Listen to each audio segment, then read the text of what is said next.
In the dusty saloon of Silverbrook, Montana, beneath the flickering glow of oil lamps and through a haze of cigar smoke, a father made a bet that would haunt an entire town. What started as another night of cards and whiskey became the moment when two innocent lives hung in the balance of a poker hand. This is the story of how one man's addiction destroyed everything he claimed to love, and how an unlikely hero emerged from the shadows to right an unthinkable wrong. Before we jump back in, tell us where you're tuning in from, and if this story touches you, make sure you're subscribed, because tomorrow I've saved something extra special for you. The autumn rain drummed against the warped wooden shutters of Murphy's Saloon as Clayton Harwick pushed through the batwing doors, his boots squelching in the mud that perpetually coated Silverbrook's main street. The year was 1887, and the small Montana mining town had seen better days. The silver veins that once promised prosperity had mostly played out, leaving behind a collection of desperate souls clinging to fading dreams. Clayton had the look of a man who'd once known better times. His faded blue vest, though worn thin at the elbows, was cut from quality fabric. His pocket watch, though tarnished, bore the elegant engravings of a Philadelphia craftsman, but his eyes told the real story, bloodshot and hollow, darting constantly toward the card tables that dominated the saloon's back corner. At 38, Clayton had already buried 2 fortunes in poker games across 3 states. The first had been his inheritance from his father's successful grain business back in Illinois. The second had been his wife's dowry, along with the modest farm they'd built together outside Silverbrook. Margaret Harwick had died, giving birth to their twin daughters 3 years prior, and in his grief, Clayton had found solace in the bottom of whiskey bottles and the false promise of winning hands.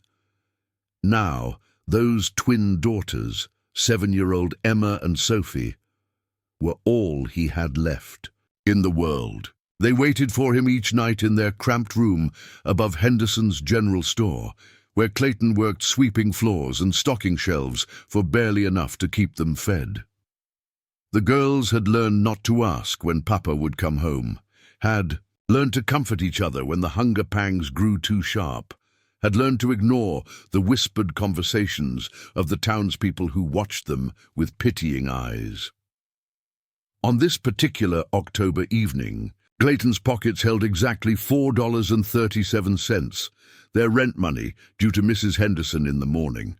But the cards were calling to him with their familiar siren song, promising easy money and a way out of their poverty. Just one good hand, he told himself as he approached the corner table where the town's regular players had already gathered. The game's ringleader was Vincent "Blackjack" Morrison, a professional gambler who'd drifted into Silverbrook a month earlier. Morrison was everything Clayton wasn't: calm, calculated, and consistently lucky. His black suit was immaculate, his mustache perfectly waxed, and his smile never quite reached his cold grey eyes. He'd already cleaned out half the men in town, but somehow they kept coming back, drawn by his easy charm and the slim hope of beating him at his own game.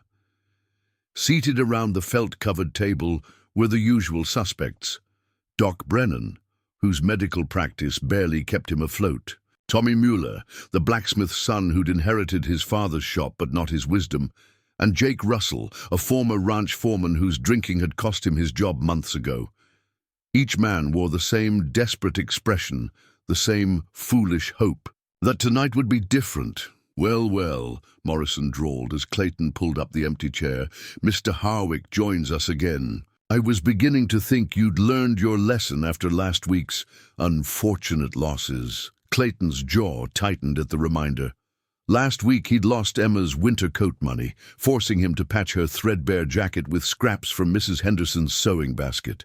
"I'm good for it," he muttered, pulling out his crumpled bills. The game began innocently enough. 5-card stud, modest stakes, the kind of poker that working men could afford to lose. Clayton won the first 2 hands, his confidence building as the small pile of coins grew in front of him. The whiskey that Morrison generously provided helped steady his nerves and blur the edges of his better judgment. But as the night wore on, the stakes climbed higher. Doc Brennan folded early, recognizing the dangerous current flowing through the game. Tommy Mueller lasted until midnight before losing his shop's till money and stumbling home to face his wife's wrath. Jake Russell bet his horse and saddle, lost them both, and passed out face first on the table. By 2 in the morning, only Clayton and Morrison remained conscious, locked in a high-stakes duel that had escalated far beyond what either man could reasonably afford. Clayton had already lost his $4, then borrowed against his next month's wages, then signed over his wife's jewelry, the last tangible memory he had of Margaret. "You're in deep, friend," Morrison observed, his voice carrying a note of mock concern as he shuffled the cards with practiced ease. "Perhaps it's time to call it a night." But Clayton was beyond reason now, consumed by the familiar madness that gripped him whenever he sat at a card table. The rational part of his mind screamed warnings, but those voices were drowned out by the intoxicating possibility of winning it all back with one perfect hand.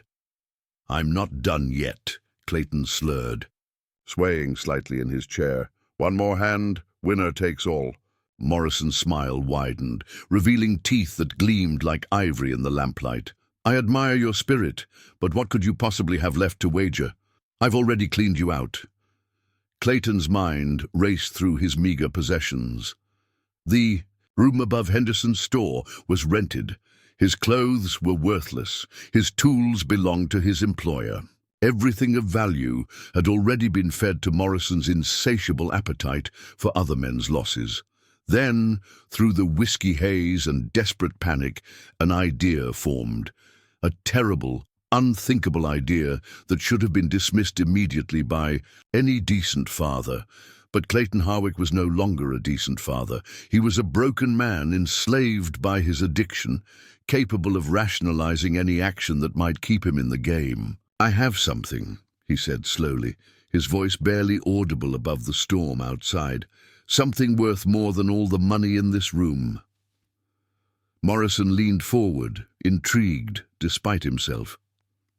In his years as a professional gambler, he'd seen men bet everything from family farms to their own lives, but something in Clayton's tone suggested this would be different. "My daughters," Clayton whispered, the words escaping his lips before he could stop them.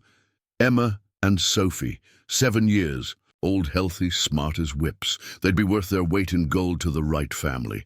The saloon fell silent except for the drumming rain and the soft snoring of unconscious drunks.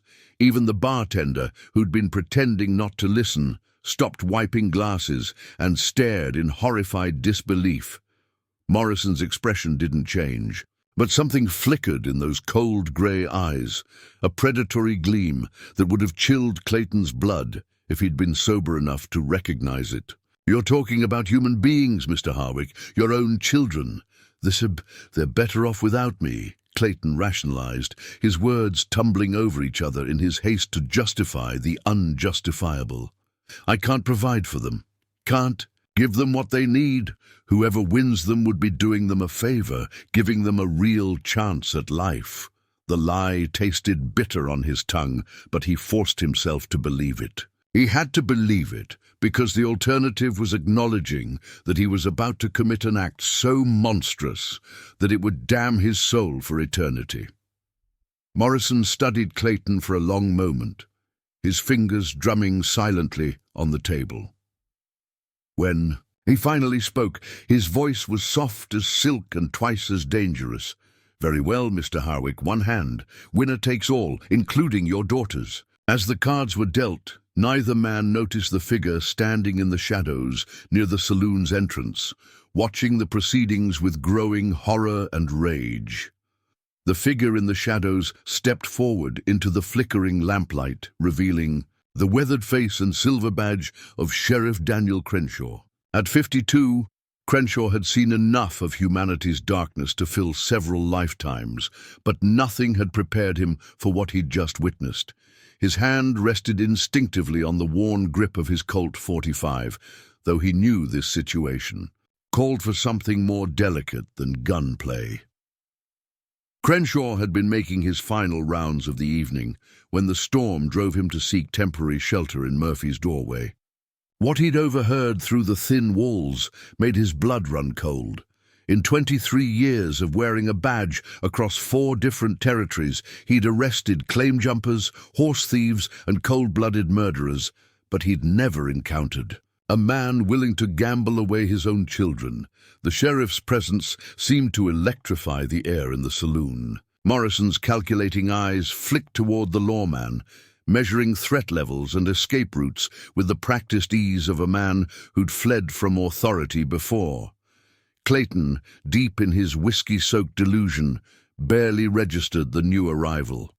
"Gentlemen," Crenshaw said, his voice carrying the quiet authority that came from years of facing down dangerous men, "I couldn't help but overhear your conversation. Perhaps we should discuss the legal implications of your proposed wager." Morrison's hand moved almost imperceptibly toward his vest, where Crenshaw knew a derringer likely waited. But the gambler was too smart to draw on a lawman in a room full of witnesses, even drunk ones. Instead, he smiled that cold, predatory smile and spread his hands in a gesture of innocence. "Sheriff Crenshaw, what a pleasant surprise. Mr. Harwick and I were simply discussing a private business arrangement, nothing that concerns the law, I assure you. Betting children in a poker game is human trafficking," Crenshaw replied flatly. "That makes it very much my concern. And yours too, Mr. Morrison, considering the warrant I received from Denver yesterday." The color drained from Morrison's face. Though his smile never wavered, the Denver warrant was for fraud and embezzlement, crimes that carried serious prison time. Crenshaw had been planning to serve it in the morning, but circumstances had just accelerated his timeline. Clayton finally looked up from his cards, confusion clouding his bloodshot eyes. "What's happening? We were just about to play the hand." "The hand's been called off," Crenshaw said firmly. "You're going home to your daughters, Clayton, right now." But Morrison wasn't finished. His years of manipulating desperate men had taught him exactly which buttons to push, and he could see that Clayton was still deep in the grip of his gambling fever. "Now hold on, Sheriff.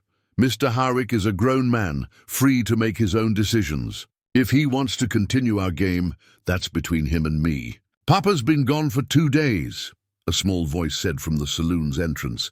Everyone turned to see Emma Harwick standing in the doorway, her thin nightgown soaked from the rain.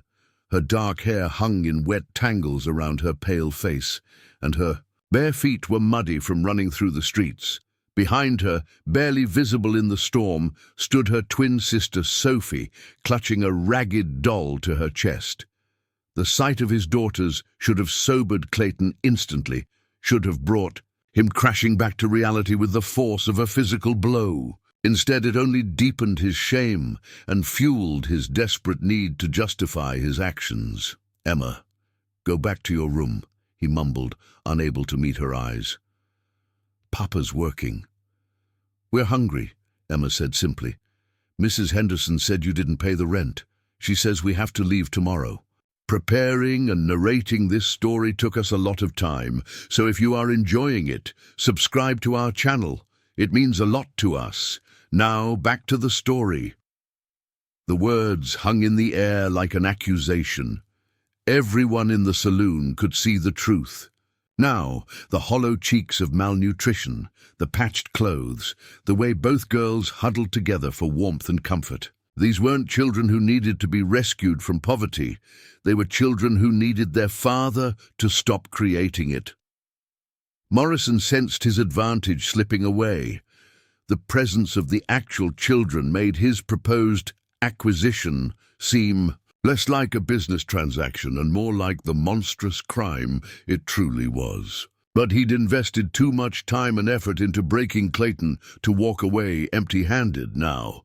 "Perhaps," Morrison said smoothly, "we could modify our arrangement. Instead of ownership, we could discuss guardianship. Temporary care until Mr. Harwick gets back on his feet," Surely that's in everyone's best interest. Sheriff Crenshaw had heard enough.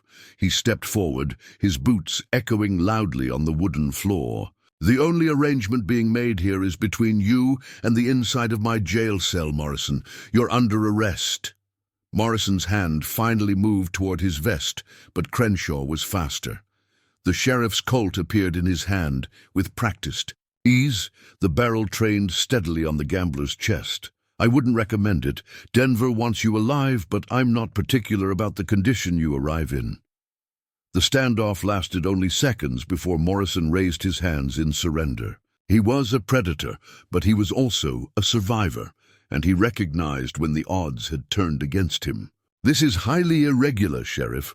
I've committed no crime in your jurisdiction.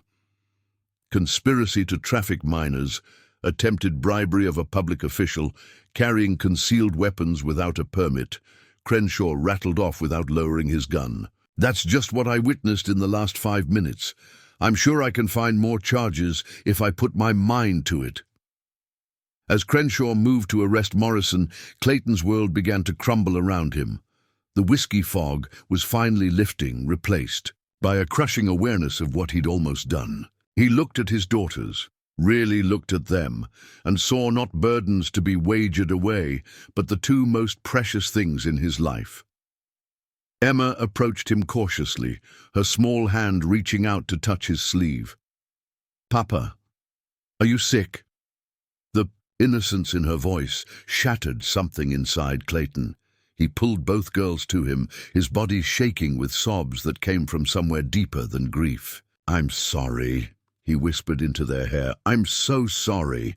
But Sheriff Crenshaw wasn't ready to let the moment turn into a heartwarming reunion. He'd seen too many drunks make tearful promises they couldn't keep. Too many children returned to homes that destroyed them slowly instead of quickly. As he secured Morrison's hands with iron shackles, he kept one eye on the Harwick family. "The girls can't go back to that room above Henderson's," Crenshaw said bluntly. "Not tonight, not until you prove you can provide for them properly." Clayton's head snapped up, panic replacing shame in his eyes. "You can't take them from me. They're all I have left." "They're not possessions, Clayton. They're children who deserve better than a father who gambles away their food money." Crenshaw's voice was hard, but not unkind. "Mrs. Foster runs the church orphanage. She'll take good care of them while you figure out whether you want to be a real father or just a biological one." The mention of the orphanage sent both girls pressing closer to their father. Sophie, who had barely spoken since her mother's death, whispered her first words in months. "Don't leave us, Papa." Morrison, despite his precarious situation, couldn't resist one final manipulation. "Sheriff, surely you're not going to break up a family over a simple card game. These children need their father, regardless of his flaws. These children need someone who won't bet them in a poker game," Crenshaw snapped. Then more quietly to Clayton, "You want to keep your daughters? Prove it. Show me you can put them before your addiction." The challenge hung in the air as the storm outside began to subside. Clayton looked around the saloon, at the cards scattered on the table, at Morrison in chains, at his daughters clinging to him with desperate trust. For the first time in 3 years, he had a moment of perfect clarity about the choice before him. The saloon's other patrons watched in silence as Clayton slowly stood, still holding his daughters. Doc Brennan, who had been pretending to sleep off his losses, sat up and cleared his throat. "Sheriff, if I may, I've been watching Clayton for months. His gambling is a sickness, but underneath it, he's still the man who used to read bedtime stories to these girls every night." "And what would you suggest, Doc?" Crenshaw asked, though his tone suggested he was willing to listen. "Give him a chance to prove himself. Real supervision, regular check-ins, maybe some honest work that keeps him away from the tables. If he fails, then we talk about other arrangements." Tommy Muller, sobered by the night's events and his own losses, nodded agreement. "My father always said a man deserves a chance to fix his mistakes, long as he's willing to do the work," Morrison scoffed from his position in chains. Touching sentiment, gentlemen, but we all know how this story ends. He'll be back at the tables within a week, and those children will suffer for your misplaced compassion. The cruel words stung because they carried the weight of possibility. Everyone in the room knew that addiction was a powerful enemy, one that had defeated stronger men than Clayton Harwick. But looking at the way Emma and Sophie clung to their father, Crenshaw found himself willing to gamble on something Morrison had never understood: the power of love to overcome even the darkest compulsions. "Here's what's going to happen," Crenshaw announced, his decision made. "Clayton, you're going to walk out of here with your daughters and take them home, but you're also going to report to my office every morning at sunrise for the next 6 months. You're going to account for every penny you earn and every hour you spend away from those girls. And if you so much as look at a deck of cards, I'll have you in jail and them in the orphanage faster than you can say ante up." Clayton nodded eagerly, tears still streaming down his face. "Yes, Sheriff. Anything you say. I swear on Margaret's grave, I'll do better." "Don't swear on your wife's grave," Crenshaw said sharply. "Swear on their future, because that's what you're really gambling with now." As father and daughters prepared to leave, Morrison made one last attempt at manipulation. "This is all very noble, Sheriff, but what about my rights? You're arresting me on trumped-up charges to play the hero in some domestic drama." Crenshaw's smile was colder than the autumn wind. "Your rights include a fair trial in Denver, which you'll get just as soon as I transport you there. Your rights don't include preying on desperate fathers or planning to exploit children." The sheriff turned to address the room one final time. "As for the rest of you, this salon is closed for gambling, effective immediately. Murphy, you can serve drinks and food, but if I catch so much as a hand of solitaire being played in here, I'll shut you down permanently." Old Murphy, the saloon's owner, nodded without protest. He'd seen what gambling addiction could do to families, and he had grandchildren of his own to think about. The lost revenue would hurt, but not as much as knowing he'd contributed to breaking up another family. As the unusual group prepared to disperse into the dying storm, no one noticed the small figure watching from the alley beside the saloon. Mrs. Foster, the orphanage director, had followed the sounds of commotion and witnessed the entire confrontation. What she'd seen gave her hope that sometimes, just sometimes, the right intervention at the right moment could save a family from destroying itself. But she also knew that the real test was just beginning. Clayton Harwick had made promises before, had sworn off gambling in moments of clarity and shame. The question now was whether the shock of almost losing his daughters would be enough to break a cycle that had already cost him everything once before. In the morning, Silverbrook would wake to find its most notorious gambler in chains and one of its most troubled families given an unexpected second chance. Whether that chance would be wasted or treasured remained to be seen. But for tonight, 2 little girls would sleep in their father's arms instead of wondering if he was ever coming home. The first rays of October sunlight pierced through the grimy window of the Harwick family's room above Henderson's general store, illuminating a scene that would have been impossible just 12 hours earlier. Clayton sat cross-legged on the floor, carefully braiding Emma's dark hair, while Sophie practiced her letters on a slate board salvaged from the schoolhouse's discarded supplies. The transformation was remarkable, but Sheriff Crenshaw had seen enough desperate men make grand gestures to know that real change was measured in months, not moments. True to his word, Clayton appeared at the sheriff's office as the church bells chimed, 6 o'clock that morning. His hands trembled slightly, whether from alcohol withdrawal or nerves, Crenshaw couldn't tell, but his eyes held a clarity that had been absent for years. The sheriff had prepared a simple test, one that would reveal whether Clayton's remorse was genuine or merely another performance designed to avoid consequences. "I've got work for you," Crenshaw announced without preamble, sliding a piece of paper across his desk. "Old Mrs. Kellerman needs her fence repaired before winter. Pay is 50 cents a day, plus she'll throw in lunch. Job should take about 2 weeks if you work steady. Clayton examined the paper, his brow furrowing as he calculated numbers in his head. 50 cents daily for 14 days would give him $7, enough to pay Henderson the back rent, buy winter clothes for the girls, and still have money left for food. It was honest work, the kind his father had taught him to value. Before gambling fever consumed his better judgment. "When do I start?" Clayton asked. "Now," Crenshaw replied, standing and reaching for his hat. "I'll walk you over there myself. Want to make sure Mrs. Kellerman understands the arrangement." The sheriff's real purpose, of course, was to establish Clayton's daily routine and ensure he couldn't slip away to find a card game.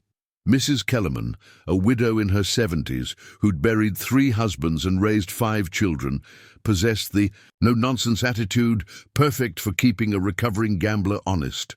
She also happened to be Crenshaw's aunt, though he saw no need to mention that detail to Clayton. Meanwhile, across town at the Silverbrook schoolhouse, Miss Patricia Lawson faced an unexpected challenge. Emma and Sophie Harwick stood in her classroom doorway, clean but obviously poor, clutching their father's hastily written note requesting their enrollment. The teacher had heard whispers about the previous night's events at Murphy's saloon, and she found herself curious about these children who'd nearly become gambling stakes. "Have you girls attended school before?" Miss Lawson asked gently, noting how they seemed to communicate through glances and small gestures. Emma, ever the protector of her quieter sister, stepped forward. "Papa taught us letters and numbers when Mama was alive. We've been practicing with old books Mrs. Henderson let us borrow." A quick assessment revealed that both girls read above their grade level but struggled with basic arithmetic. More concerning was their obvious malnutrition and the way they flinched at sudden movements. Miss Lawson had taught children from troubled homes before, and she recognized the signs of chronic instability. "We'll start you in the 2nd grade class," she decided. "Mrs. Anderson will be your teacher. She's very kind, and I think you'll like her." What Miss Lawson didn't mention was that she'd already spoken with Mrs. Anderson about providing the girls with extra food from the school's charity supplies. Teachers in frontier towns learned to address hunger alongside ignorance, understanding that empty stomachs made poor learning companions. Back at the Kellerman property, Clayton attacked the fence repair with an intensity that surprised both the sheriff and the elderly widow. His hands, soft from months of avoiding honest labor, quickly developed blisters that he ignored. When Mrs. Kellerman brought him coffee and cornbread at mid-morning, she found him measuring board lengths with meticulous care. "Haven't seen someone work that hard since my second husband built this place," she commented, settling onto her porch. Steps to watch him work. Clayton paused, wiping sweat from his forehead despite the cool autumn air. "I've got some catching up to do, Ma'am. 3 years' worth, if I'm being honest." Mrs. Kellerman nodded approvingly. She'd lived long enough to recognize genuine remorse when she saw it, but she'd also buried enough good men to know that intentions meant nothing without follow-through. "Sheriff Crenshaw tells me you've got twin girls. How old are they?" 7. "Last month," Clayton replied, his voice softening. "Emma's the bold one, always asking questions and protecting her sister. Sophie's quieter, more thoughtful. She draws pictures that would make you weep. They're so beautiful." For the first time since his wife's death, Clayton found himself talking about his daughters not as burdens or responsibilities, but as the remarkable little people they'd become despite his failures. Mrs. Kellerman listened with the patience of someone who understood that healing happened one conversation at a time. The morning passed peacefully until a familiar figure approached the Kellerman property. Vincent Morrison, despite spending the night in jail, had somehow managed to secure his release through legal technicalities and the intervention of an expensive Denver lawyer. He walked with the confident stride of a man who believed himself untouchable, though the circles under his eyes suggested his night in custody hadn't been entirely comfortable. "Mr. Harwick," Morrison called out, his voice carrying across the yard. "I wonder if we might finish our conversation from last evening." Clayton's hammer froze mid-swing. Every muscle in his body tensed as the familiar voice triggered memories of cards and whiskey and the terrible moment when he'd been willing to sacrifice everything. Slowly, he turned to face the man who'd nearly destroyed his family. "We have nothing to discuss," Clayton said quietly. Morrison's smile was as cold as winter morning. "On the contrary, we have quite a bit to discuss. You see, I've been thinking about our interrupted game. Technically, the hand was never played. Your daughters were never officially won or lost." "Get off this property," Mrs. Kellerman snapped, rising from her porch steps with surprising agility for her age, "before I fetch my late husband's shotgun." But Morrison ignored her, his attention focused entirely on Clayton. The gambler had spent his career studying human weakness, and he could see the internal battle raging behind Clayton's eyes. The addiction was still there, buried but not destroyed, waiting for the right trigger to resurface. "I have a proposition," Morrison continued smoothly. "One hand of poker. If you win, I leave Silverbrook forever and never return. If I win—" He paused dramatically. "Well, let's say the original terms would still apply." "No," Clayton said, but his voice lacked conviction. Morrison stepped closer, his voice dropping to an intimate whisper. "Think about it, Harwick. One hand could solve all your problems. Win, and you're free of me forever. Your daughters would be safe, your debts cleared. Isn't that worth the risk?" The logic was seductive, appealing to the same twisted reasoning that had led Clayton to the poker table countless times before. But something had changed in the last 12 hours. The memory of Emma's voice asking if he was sick, of Sophie whispering, her fear of being abandoned, cut through Morrison's manipulation like sunlight through shadow. "I said no," Clayton repeated, this time with steel in his voice. Morrison's mask of civility slipped slightly, revealing the predator beneath. "You're making a mistake, Harwick. I don't give up easily, and I don't forget debts unpaid. Those girls of yours won't be children forever. Someday they'll be old enough to make their own choices about the company they keep." The threat was subtle, but unmistakable. Clayton's grip tightened on his hammer handle, and for a moment, violence seemed inevitable. But before he could act, Sheriff Crenshaw's voice cut through the tension like a knife. "Morrison, I thought I made myself clear last night. You're not welcome in this town." The gambler turned with practiced ease, his pleasant smile returning, as if nothing had happened. "Sheriff Crenshaw, how delightful to see you again. I was just congratulating Mr. Harwick on his newfound commitment to honest labor by threatening his children." Crenshaw's hand rested on his gun belt, a casual gesture that carried unmistakable menace. "Threatening? My dear Sheriff, I was merely extending an invitation to complete our unfinished business. Surely there's no law against friendly conversation." Crenshaw studied Morrison with the patient intensity of a man accustomed to dealing with dangerous criminals. The gambler was technically free, his Denver lawyer having posted bail and filed enough paperwork to delay extradition for weeks. But that didn't mean he was beyond the sheriff's reach. "Here's some friendly conversation for you," Crenshaw said quietly. "I've been sheriff of this town for 8 years. In that time, I've never had to shoot a man, never had to beat a confession out of anyone, never had to resort to the kind of rough justice some lawmen favor. But I want you to understand something, Morrison. If you go anywhere near those children, if you so much as speak to them on the street, I will find a reason to put you in the ground." The threat was delivered in conversational tones, but Morrison heard the absolute sincerity behind it. He'd dealt with corrupt sheriffs, weak sheriffs, and brutal sheriffs, but Daniel Crenshaw represented something more dangerous, a man of principle with the authority to enforce his convictions. "Such passion over a simple card game," Morrison murmured, but he took a step backward. Very well, Sheriff. I'll respect your wishes and limit my social interactions accordingly. As Morrison walked away, his posture suggested casual indifference, but Crenshaw noticed the tension in his shoulders and the way his eyes constantly scanned for threats. The gambler was dangerous, but he was also a survivor, and survivors knew when to retreat. "That man won't give up," Mrs. Kellerman observed once Morrison was out of earshot. "His type never does."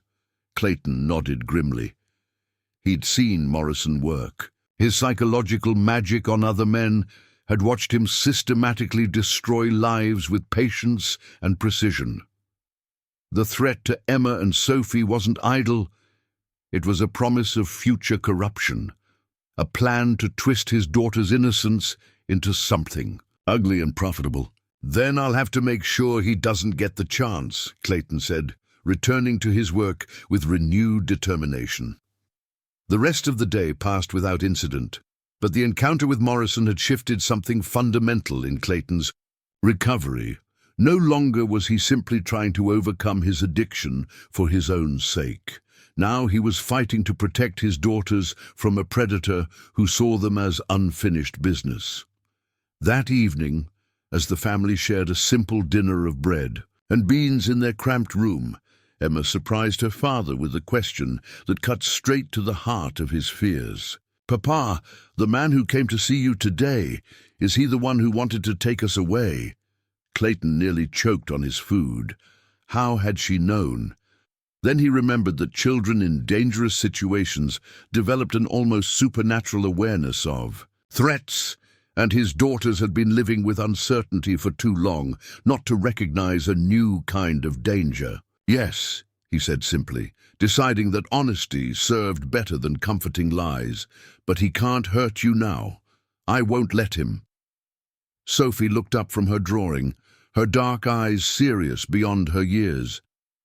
"Will you have to play cards with him again?" The question hung in the air like smoke from a dying fire. Both girls watched their father's face, searching for signs of the weakness that had nearly destroyed their family. Clayton realized that this moment would define not just his recovery, but his daughter's ability to trust him with their future. "No," he said firmly. "I will never play cards not with him, not with anyone. That part of my life is over." Emma nodded solemnly, as if accepting a sacred vow. Sophie returned to her drawing, but Clayton noticed that her pencil strokes seemed more confident, her posture less guarded.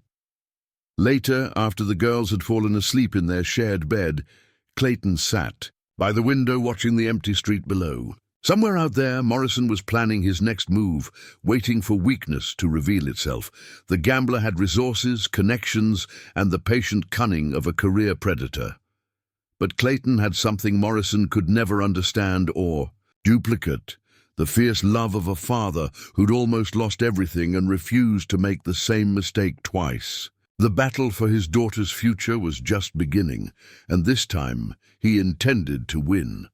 The following weeks established a rhythm that felt almost foreign to the Harwick family. Predictability. Each morning Clayton reported to Sheriff Crenshaw's office, submitted to questioning about his previous day's activities, and received his work assignment. The sheriff had expanded beyond Mrs. Kellerman's fence, finding odd jobs throughout Silverbrook that kept Clayton busy from dawn to dusk. Doc Brennan hired him to organize the medical office's chaotic supply room, a task that revealed Clayton's forgotten talent for meticulous record-keeping. The church needed its roof patched before winter storms arrived, providing 3 days of dangerous but well-paid labor that left Clayton's muscles aching and his spirit strangely satisfied. Even Tommy Mueller, despite his own gambling losses, offered Clayton work in the blacksmith shop, teaching him basic metalworking skills that proved surprisingly therapeutic. Each job came with the same unspoken condition: absolute sobriety and complete transparency about earnings. Clayton found himself earning more money in 2 weeks than he'd managed to keep in the previous 6 months, a stark reminder of how thoroughly gambling had poisoned every aspect of his life. The girls thrived under this new stability. Emma's natural leadership emerged in the classroom, where she helped younger students with their reading while protecting Sophie from the occasional cruel comment about their family's notorious reputation. Sophie's artistic talents bloomed under Miss Lawson's encouragement, her drawings evolving from simple sketches to detailed portraits that captured emotions with startling accuracy. But Morrison's presence cast a shadow over their progress. The gambler had established himself at the Frontier Hotel, Silverbrook's only other lodging establishment, where he held court each evening in the lobby. He made no further direct approaches to Clayton, but his very visibility served as a constant reminder that their conflict remained unresolved. More troubling were the reports that filtered back to Sheriff Crenshaw through the town's network of gossip and busybodies. Morrison had been asking questions about Clayton's routine, his work schedule, and his financial situation. The gambler was studying his prey with the patience of a professional hunter, waiting for the perfect moment to strike. That moment came on a grey November afternoon, when tragedy struck the Hendricks family farm outside town. A barn fire, started by a carelessly discarded cigarette, consumed not only the structure, but also the family's winter feed supply and 3 prize horses. Jake Hendricks, already struggling to make his mortgage payments, faced complete financial ruin. The news reached Silverbrook within hours, carried by Jake's eldest son, who'd ridden hard to fetch Doc Brennan for his mother's smoke-damaged lungs. By evening, the entire town knew that the Hendricks family would lose their farm unless they could raise $300, an impossible sum for working people in a struggling mining community. Murphy's saloon became an impromptu meeting hall as townspeople gathered to discuss possible solutions. A collection plate circulated, gathering donations that amounted to less than $50. Various schemes were proposed and discarded: a church fundraiser, a community auction, appeals to wealthy families in neighboring towns. Nothing seemed adequate to address the magnitude of the disaster. It was Tommy Mueller who first mentioned the poker game. "Morrison's been bragging about his winnings from Denver," the blacksmith said quietly. "Claims he's got enough money to buy half the town. Maybe someone could win it from him." The suggestion hung in the air like smoke from a poorly tended fire. Everyone knew that Morrison was a professional gambler, virtually unbeatable at cards, but desperation made even impossible. Odds seemed worth considering. Who would play him, Doc Brennan asked, and with what stakes? "None of us has enough money to interest a man like that." "The farm itself," Jake's son suggested. "Winner takes all. Either Morrison gets the land, or the family keeps it with enough extra to rebuild." The plan was insane, but it had a certain desperate logic. If Morrison won, the family would lose their farm anyway. If somehow he lost, the disaster would be transformed into salvation. The only question was finding someone foolish or brave enough to sit across from a professional card sharp with an entire family's future hanging in the balance. Clayton heard about the discussion from Mrs. Kellerman, who'd attended the impromptu town meeting despite her usual reluctance to involve herself in community drama. She related the conversation while he finished repairs on her chicken coop, her weathered hands working nervously at her apron strings. "They're talking nonsense, of course," she concluded. "No one in town could beat Morrison at cards. The man made his living taking money from better players than anyone here." But Clayton's mind was already racing down a familiar path.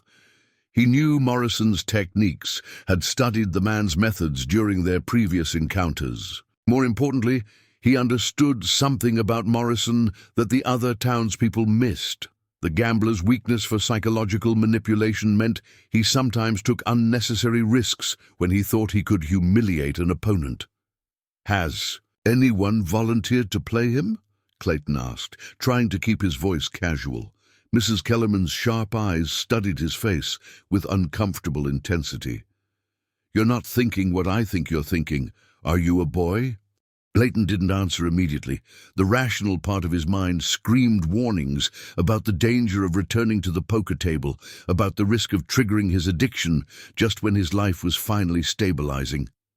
But another voice, quieter, but equally insistent, whispered about duty and redemption and the chance to use his knowledge of Morrison's methods for something noble instead of destructive. "I know his tells," Clayton said finally, "his habits, his techniques.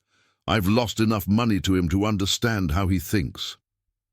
"And you've been clean for exactly 23 days, Mrs. Kellerman replied sharply. "You think gambling addiction works like a light switch, one good cause and suddenly you're immune to the fever." She was right, of course. Clayton could feel the familiar stirring in his blood, the excited flutter that accompanied thoughts of high-stakes poker. Even considering the idea was dangerous, like an alcoholic contemplating just one drink to celebrate a special occasion. But the Hendricks family faced genuine catastrophe, and Clayton possessed knowledge that might prevent it. Didn't his own recovery mean less than saving another family from destruction? Wasn't this an opportunity to use his shameful expertise for redemption rather than ruin? That evening, Clayton sat with his daughters as they completed their homework by lamplight. Emma struggled with long division while Sophie worked on a drawing assignment, a picture of their family that showed remarkable improvement in both technique and emotional honesty. For the first time in months, the drawing depicted Clayton, with a smile instead of the haunted expression that had characterized most of Sophie's artistic representations of her father. "Papa," Emma said without looking up from her arithmetic, "Mrs. Anderson told us about the Hendricks farm burning down. She says they might have to move away." "That would be sad," Clayton replied carefully. "They're good people." Sophie's pencil paused above her drawing. Could we help them somehow? The innocence of the question pierced Clayton's heart. His 7-year-old daughter, who'd known poverty and instability for most of her short life, wanted to help others facing similar hardship. The irony wasn't lost on him. She possessed the generous spirit he'd forgotten existed within himself. "I don't know, sweetheart. It would take a lot of money to help them properly." Emma looked up from her homework, her dark eyes serious. "More money than we have?"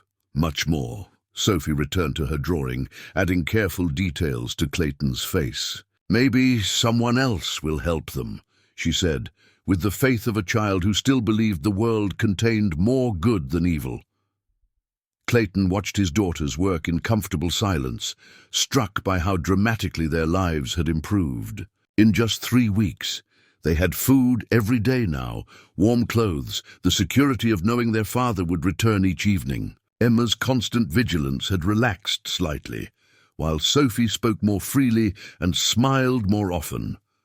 All of that progress could be destroyed by a single night at the poker table. Clayton understood that his addiction didn't respect good intentions or noble causes. The disease that had nearly cost him his daughters wouldn't distinguish between gambling for selfish reasons and gambling to help others. But the Hendricks family's plight gnawed at him like a physical pain. Jake Hendricks had always been decent. To Clayton, even during the worst of his gambling days, he'd never joined the whispered conversations about Clayton's failures, never looked at Emma and Sophie with pity. When Clayton's wife had died, Jake had been among the first to offer practical help, splitting firewood, repairing their roof, and bringing vegetables from his garden. The debt of gratitude felt enormous, especially when Clayton possessed the knowledge that might save Jake's farm. Morrison's confidence had always been his weakness. The gambler's need to prove his superiority often led him to take unnecessary risks, particularly when facing opponents he considered inferior. A plan began forming in Clayton's mind, dangerous but potentially workable. He would need to convince Morrison to accept the challenge, structure the game to maximize his chances, and maintain emotional control despite the enormous stakes. Most importantly, he would need to resist the addiction that would inevitably surge once he sat at a poker table again. The risks were enormous. Failure would mean losing everything he'd rebuilt with his daughters, probably ending up in the orphanage he'd barely avoided weeks earlier. Success would save the Hendricks family, but potentially destroy his own in the process. Clayton looked at his daughters, bent over their homework in the warm circle of lamplight, and realized that some decisions transcended rational calculation. Sometimes a man had to choose between the safety of his own family and the survival of others, between personal recovery and community responsibility. His hand trembled slightly as he reached for paper and pen. If he was going to challenge Morrison, he needed to do it properly, with planning, preparation, and the kind of meticulous attention to detail that had once made him a formidable player before addiction clouded his judgment. The letter he composed was brief but calculated to appeal to Morrison's vanity. "Mr. Morrison, I believe we have unfinished business from our interrupted game. I propose a single hand of poker to settle all accounts between us. Stakes, the Hendricks farm debt, against my continued freedom to remain in Silverbrook with my daughters. Winner takes all. If you're the professional you claim to be, you'll accept this challenge. Clayton Harwick." As he sealed the envelope, Clayton felt the familiar excitement building in his chest, the intoxicating rush that preceded every gambling session. The addiction was awakening from its brief dormancy, stretching like a beast rousing from sleep. He was about to gamble everything again, but this time for someone else's salvation rather than his own destruction. Whether that distinction would prove meaningful remained to be seen. Morrison's response arrived before dawn, delivered by a young boy who'd been paid a nickel to slip the envelope under Clayton's door. The message was written on an expensive hotel stationery in flowing script that spoke of education and refinement, corrupted by years of predatory behavior. "Mr. Harwick, your proposal intrigues me, though I confess surprise at your willingness to risk the domestic tranquility you've so recently achieved. I accept your challenge with one modification.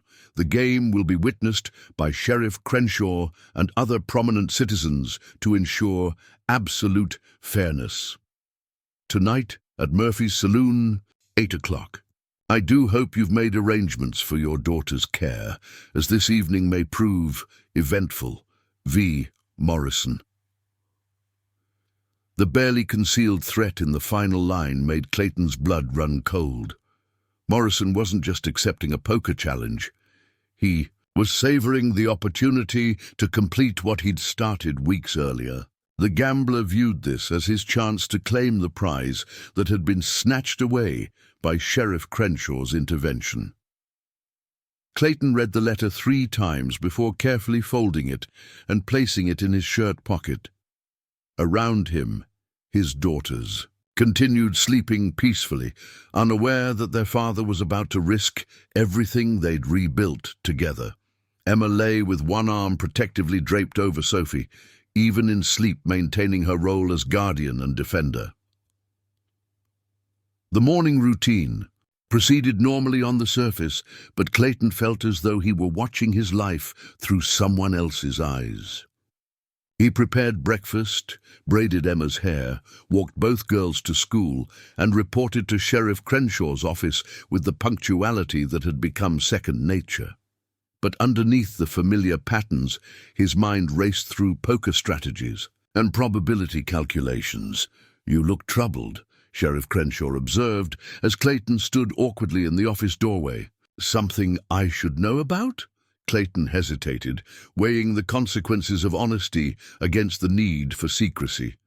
Crenshaw had been fair but firm in his supervision, making clear that any return to gambling would result in immediate separation. From Emma and Sophie, revealing tonight's plan would certainly trigger that consequence. "The Hendricks situation has me thinking," Clayton said carefully, "wondering if there's more I could do to help." Crenshaw studied him with the penetrating gaze of a man trained to detect deception. "Thinking's good, Clayton. Acting without thinking is what got you into trouble before. Remember that." The warning carried additional weight because Clayton recognized its accuracy. His gambling addiction had always been driven by impulsive decisions made in moments of emotional intensity. Tonight's challenge represented exactly the kind of seemingly noble gesture that had justified his worst choices in the past. But this time was different, he told himself. This time he was playing for someone else's benefit, with full knowledge of Morrison's methods and clear understanding of the stakes involved. This time he would maintain perfect emotional control and execute a carefully planned strategy, instead of relying on luck and impulse. The rationalization felt convincing until he realized he was using the same justifications that had preceded. Every disastrous gambling session of the past 3 years, work provided a temporary distraction from his growing anxiety. Today's assignment involved helping the church secretary, Mrs. Patricia Winters, organize the congregation's financial records in preparation for the annual budget meeting. The task required careful attention to detail and absolute accuracy, qualities that Clayton had once possessed before gambling fever destroyed his ability to concentrate on mundane tasks. Mrs. Winters, a precise woman in her 50s who'd never married and dedicated her life to church administration, proved to be an unexpectedly engaging supervisor. She possessed an encyclopedic knowledge of Silverbrook's residents and their interconnected relationships, sharing observations that revealed the complex social dynamics underlying the town's surface harmony. "The Hendricks fire has everyone worried," she confided while they sorted through donation records. "Not just about Jake's family, but about what it means for the rest of us. If a hard-working man like Jake can lose everything to bad luck, what's to stop it happening to anyone?" Clayton nodded, understanding how disaster could ripple through a small community like stones thrown into still water. Fear of similar catastrophe would make people more cautious, less generous, more focused on protecting their own interests. The Hendricks crisis threatened to poison Silverbrook's sense of mutual support and shared responsibility. "Has anyone come up with realistic solutions?" Clayton asked, knowing the answer but needing to hear it confirmed. Mrs. Winters shook her head sadly. "The collection yesterday raised $63. The church treasury has another $40 we could contribute. That leaves almost $200 unaccounted for, and I don't see where it's going to come from." $200 represented more money than most Silverbrook families saw in 6 months. For Jake Hendricks, it meant the difference between rebuilding his life and watching his children grow up in poverty. For Clayton, it represented a sum that could potentially be won in a single hand of poker if the cards fell favorably. The afternoon passed slowly, each tick of the church clock, bringing Clayton closer to his appointed confrontation with Morrison. He found himself analyzing every hand he'd ever played against the gambler, searching for patterns and weaknesses that might provide an advantage. Morrison favored aggressive betting when he held strong cards, but became cautious when bluffing. He had a tell, a slight tightening around his eyes when facing a difficult decision.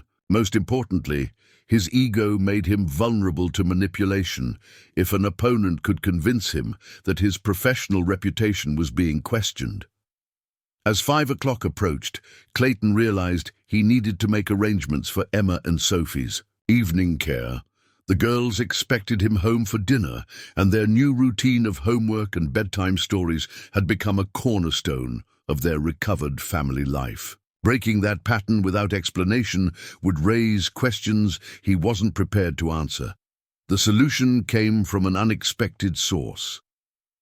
Miss Lawson encountered Clayton as he walked toward the schoolhouse, her kind face showing genuine concern for his obvious anxiety. "Mr. Howick, I hope you don't mind my saying so, but you look like a man carrying a heavy burden. Is there anything I can do to help?" Clayton seized the opportunity without fully considering its implications. Actually, I was wondering if you might be willing to spend the evening with Emma and Sophie. I have some business to attend to that might run late. Miss Lawson's expression shifted slightly, her teacher's instincts detecting something troubling in his request. Of course, I'd be happy to help. The girls are delightful company, but Clayton, this business you're attending to, is it the kind that might cause problems for your family? The directness of her question caught him off guard. Miss Lawson had never been anything but supportive of his recovery efforts, but she clearly possessed an intuitive understanding of the challenges facing reformed gamblers. I hope not, Clayton replied honestly. I'm trying to help the Hendricks family, but I may be taking a risk in the process. Miss Lawson studied his face for a long moment before nodding slowly. I'll collect the girls after school and take them to my cottage for the evening. They can help me prepare lessons for tomorrow and stay for dinner. But Clayton, whatever risk you're considering, please remember that Emma and Sophie need their father more than anyone else needs a hero. Her words echoed in Clayton's mind as he walked home to change clothes and prepare for the evening's confrontation. The girls greeted him with their usual enthusiasm, chattering about their school day and showing off completed assignments. Sophie had drawn another picture of their family, this one depicting them all working together in a garden, a representation of the stability and prosperity she hoped their future would hold. Miss Lawson is coming to visit tonight, Clayton announced, trying to inject enthusiasm into his voice. She wants to show you how to prepare proper lesson plans. Emma's eyes lit up with excitement, but Sophie's expression remained thoughtful. Where will you be, Papa? The question hung in the air like an accusation. Clayton had always been honest with his daughters about his schedule, explaining each day's work assignments and evening plans. His evasiveness now felt like a betrayal of the trust they'd slowly rebuilt. I have a meeting about helping the Hendricks family, he said, which was technically true, if incomplete. Sophie nodded, but continued studying his face with the uncomfortable perception that children develop when their survival depends on reading adult emotions accurately. Will you be home for breakfast? Yes, Clayton replied, hoping desperately that he was telling the truth. Miss Lawson arrived promptly at 6 o'clock, carrying a basket of supplies for the evening's educational activities. She greeted the girls warmly, but exchanged a meaningful look with Clayton that conveyed both support and concern. As he prepared to leave, Emma grabbed his sleeve with sudden intensity. Papa, you won't do anything dangerous, will you? The innocent question struck him like a physical blow. How could he explain that he was about to risk everything they'd built together on the turn of a card? How could he justify gambling with their future when he'd sworn never to touch cards again? I'll be careful, he promised, kissing her forehead. Take care of your sister. As Clayton walked toward Murphy's saloon, the weight of his decision pressed down like a physical burden. Every step took him closer to the poker table where he'd nearly destroyed his family, closer to facing an addiction that he'd controlled but never conquered, closer to a confrontation that would determine not just Hendricks's fate, but his own family's future. The saloon's familiar bat-wing doors loomed ahead, and beyond them waited Morrison with his predatory smile and deadly expertise. Clayton paused. On the threshold, his hand trembling slightly as he reached for the entrance. Behind him lay the safe path of continued recovery and gradual rebuilding. Ahead lay the dangerous gamble that could save one family while potentially destroying another. Murphy's saloon had been transformed for the evening's event. Word of the high-stakes challenge had spread throughout Silverbrook, drawing spectators who normally avoided the establishment. Sheriff Crenshaw stood near the bar, his presence ensuring that the game would be conducted fairly, but also guaranteeing that any violation of Clayton's probation would be immediately addressed. Morrison sat at the corner table, impeccably dressed and radiating confidence. A fresh deck of cards lay unopened before him, and his cold grey eyes tracked Clayton's approach with predatory satisfaction. The gambler had waited weeks for this moment, and his patience was about to be rewarded. As Clayton took his seat across from Morrison, he felt the familiar rush of adrenaline that preceded every poker game. The addiction was fully awakened now, singing in his blood and promising both salvation and destruction with equal intensity. Everything he'd learned about Morrison's methods, everything he'd planned and prepared, would be tested in the next hour. The fate of two families now rested on the turn of 5 cards, and Clayton Harwick was about to discover whether redemption was possible or if some mistakes could never truly be undone. The atmosphere inside Murphy's saloon crackled with tension as thick as the cigar smoke that drifted through the amber lamplight. Nearly half of Silverbrook's adult population had crowded into the establishment, drawn by word of the unprecedented stakes and the chance to witness either Clayton Harwick's redemption or his final destruction. Farmers stood shoulder to shoulder, with shopkeepers, their weathered faces reflecting a mixture of hope and dread. Sheriff Crenshaw positioned himself directly behind Morrison's chair, his steady presence serving multiple purposes. Officially, he was there to ensure fair play and prevent any disputes from escalating into violence. Unofficially, everyone understood that his proximity to the professional gambler carried an implicit threat. Any attempt at cheating would be met with immediate and severe consequences. Doc Brennan served as the evening's official witness, his medical training making him uniquely qualified to observe details that others might miss. Beside him stood Jake Hendricks himself, his soot-stained clothes and bandaged hands serving as stark reminders of the fire that had brought them all together. The farmer's presence added weight to every card that would be dealt, transforming an abstract gambling proposition into a deeply personal struggle for survival. Morrison appeared completely at ease, despite the hostile crowd surrounding him.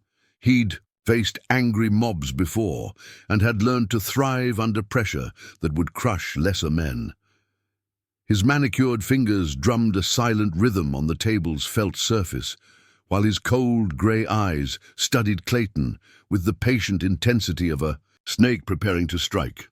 "I must confess," Morrison said as he broke the seal on the fresh deck of cards, "I'm impressed by your dramatic flair, Mr. Harwick. Challenging me to save another man's family while risking your own. It has the makings of a dime novel." Clayton forced himself to remain calm despite the provocation.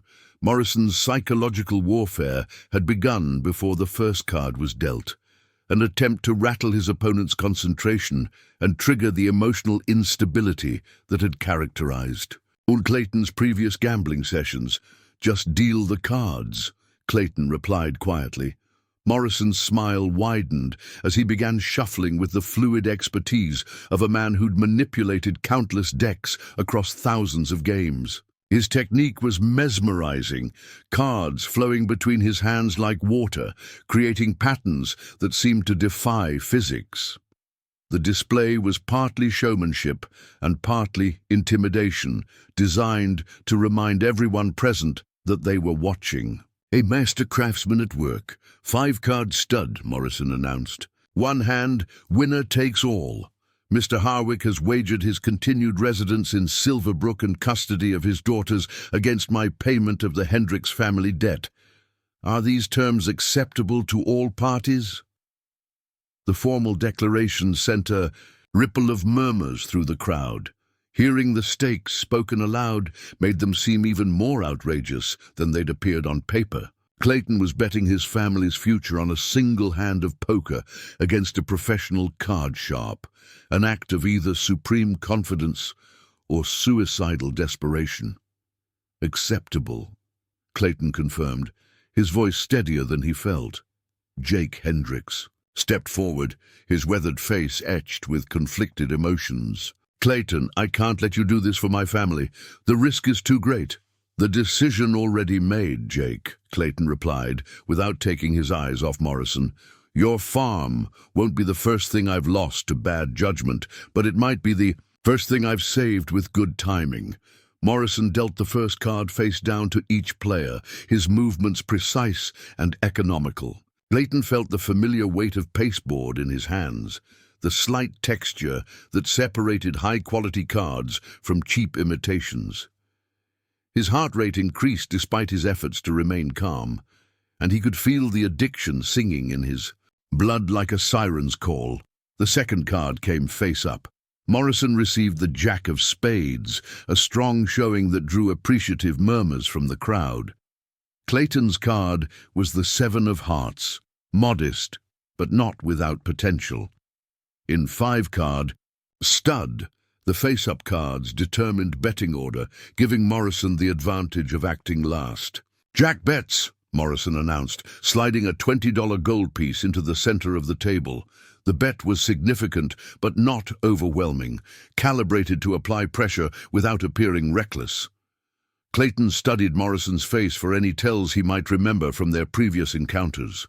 The gambler's expression remained perfectly neutral, but something in his posture suggested confidence rather than bluffing. Clayton matched the bet, contributing his own $20 to the growing pot. The money represented nearly half of his earnings from the past 2 weeks, but in the context of tonight's stakes, it felt almost insignificant. The third card revealed more of each hand's potential. Morrison drew the Jack of Hearts, giving him a pair of jacks showing. Clayton received the 7 of clubs, matching his first up card and creating his own visible pair. The crowd's murmurs intensified as both players revealed strong holdings. "Pair of Jack's bets," Morrison said, his confidence growing. He pushed $50 forward, more than doubling the previous wager. Clayton hesitated, not from uncertainty about the bet, but from the sudden realization of how completely he'd surrendered to the gambling fever, the careful strategies he'd planned, the psychological insights he'd developed about Morrison's methods. All of it was being overwhelmed by the pure adrenaline rush of high-stakes poker. He matched the $50 bet, committing money he couldn't afford to lose, while hoping desperately that his hole card would justify the risk. Around him, the crowd pressed closer, their collective breathing creating an almost palpable tension that seemed to compress the air itself. The fourth card brought dramatic developments. Morrison's Jack of Diamonds gave him 3 jacks showing, a powerful hand that would be difficult to beat. Clayton's 9 of Hearts created the possibility of a straight if his hole card was properly positioned, but the odds remained strongly in Morrison's favor. 3 jacks, Morrison announced with undisguised satisfaction. "I believe $100 would be appropriate." The bet represented more money than most Silverbrook residents earned in 3 months. Clayton felt sweat forming on his forehead, despite the cool November air drifting through the saloon's gaps and cracks. Morrison's confidence suggested either an unbeatable hand or a masterful bluff designed to force Clayton into folding before the final card was revealed. But folding wasn't an option tonight. Clayton had committed not just his money, but his family's future to this single hand of poker. Backing down now would mean losing everything without even seeing what fate had dealt him. "Call," Clayton said, pushing his remaining money forward. Morrison's eyes narrowed slightly, the tell Clayton had been watching for. The gambler's confidence was genuine, based on actual strength rather than psychological manipulation. Whatever. In card Morrison held face down. It complemented his visible jacks in a way that made him nearly certain of victory. The final card changed everything. Clayton's 5th card was the 10 of Hearts, completing a straight flush that transformed his modest holdings into an almost unbeatable hand. The crowd gasped as the implications became clear. 7, 8, 9, 10, Jack of Hearts, arranged in perfect sequence with all cards of the same suit. Morrison's final card was the Jack of Clubs, giving him 4 jacks, a powerful hand that would win 99 poker games out of 100. His smile widened as he prepared to reveal his hole card and claim victory. 4 jacks, Morrison announced confidently. "I believe that concludes our business, Mr. Harwick." Clayton slowly turned over his hole card, the 8 of hearts that completed his straight flush. The room erupted in chaos as spectators realized what they'd witnessed. A straight flush was one of poker's rarest hands, appearing perhaps once in several thousand deals. The mathematical improbability of Clayton's victory seemed to suggest divine intervention rather than mere luck. Morrison stared at the cards in disbelief, his composure cracking for the first time since Clayton had known him. The gambler had played thousands of hands across his career, had seen every possible combination and outcome, but he'd never lost a hand of 4 jacks to a straight flush in a real game.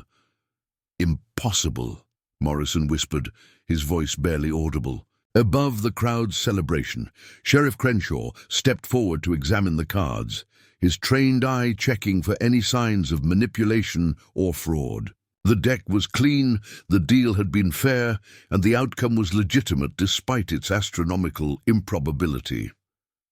"The hand stands," Crenshaw announced. "Clayton Harwick wins."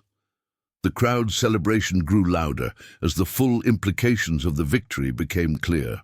Jake Hendricks would keep his farm, his family would avoid destitution, and the community's faith in justice and redemption had been dramatically reinforced. But beneath the surface celebration, more complex emotions were at work.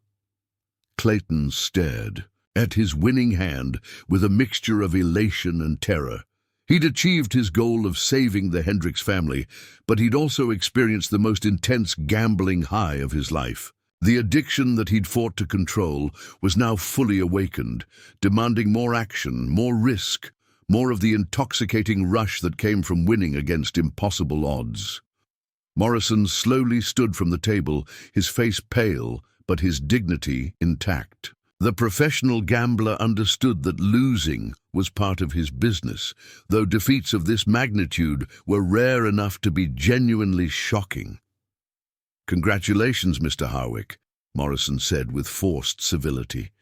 "It seems fortune favors the righteous tonight." As Morrison reached into his coat to retrieve the money for Jake's farm payment, his hand paused near his vest pocket. For a moment, the saloon held its collective breath as everyone wondered if the gambler might resort to violence rather than accept such a devastating loss. But Morrison was a survivor above all else, and he recognized that any aggressive action would result in immediate retribution from Sheriff Crenshaw and the hostile crowd. Instead, he counted out $300 in gold and silver, placing the money carefully on the table. "The Hendricks debt is paid," Morrison announced. "I trust this concludes all business between us, Mr. Harwick." Clayton nodded, unable to trust his voice, as the full weight of what he'd accomplished settled over him. He'd saved Jake's farm, preserved his own family, and defeated the predator who'd threatened their community. But he'd also opened a door that he might not be able to close again. As the crowd began to disperse and normal conversation resumed, Clayton realized that his greatest challenge might not be behind him, but ahead. The gambling addiction that had nearly destroyed his life was now stronger than ever, fed by the most spectacular victory of his career. Morrison departed the saloon without fanfare, but his parting words carried an ominous undertone. "Until we meet again, Mr. Harwick, and we will meet again." The threat was subtle but clear. Morrison wouldn't forget this humiliation, and he wouldn't forgive the man who'd inflicted it. Clayton had won tonight's battle, but the war for his soul was far from over.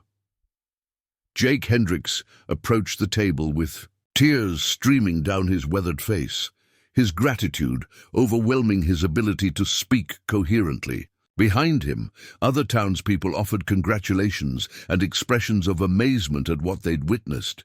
But as Clayton accepted their praise and thanks, a small voice in the back of his mind whispered dangerous thoughts about other games, other opponents, other chances to experience the rush of victory against impossible odds. The addiction was patient, seductive, and utterly relentless in its pursuit of his destruction.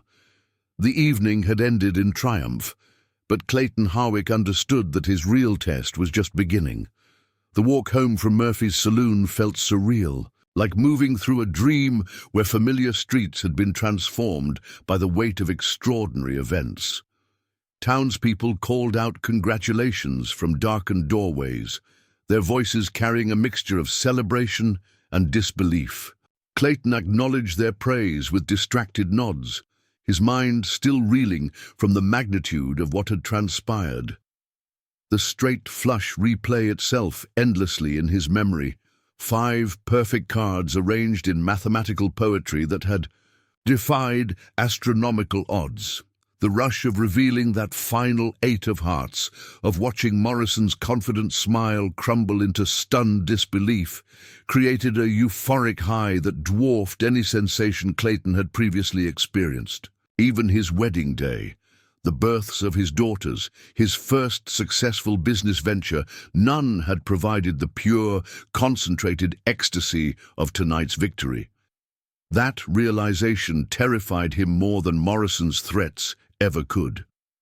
By the time Clayton reached Miss Lawson's cottage, his hands were shaking with a combination of adrenaline withdrawal and growing awareness of the psychological precipice on which he now stood. Through the lace-curtained windows, he could see his daughters bent over books at the kitchen table, their faces illuminated by warm lamplight as Miss Lawson guided them through some educational exercise.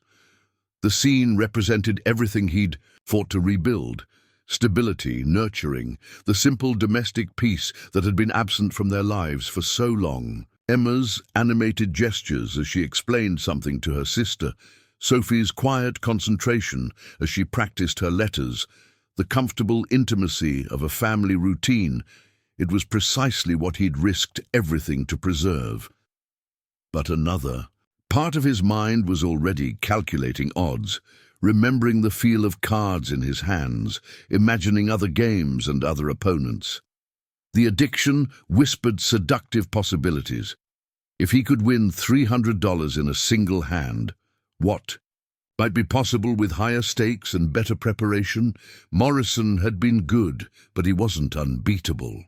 Clayton now possessed something more valuable than money.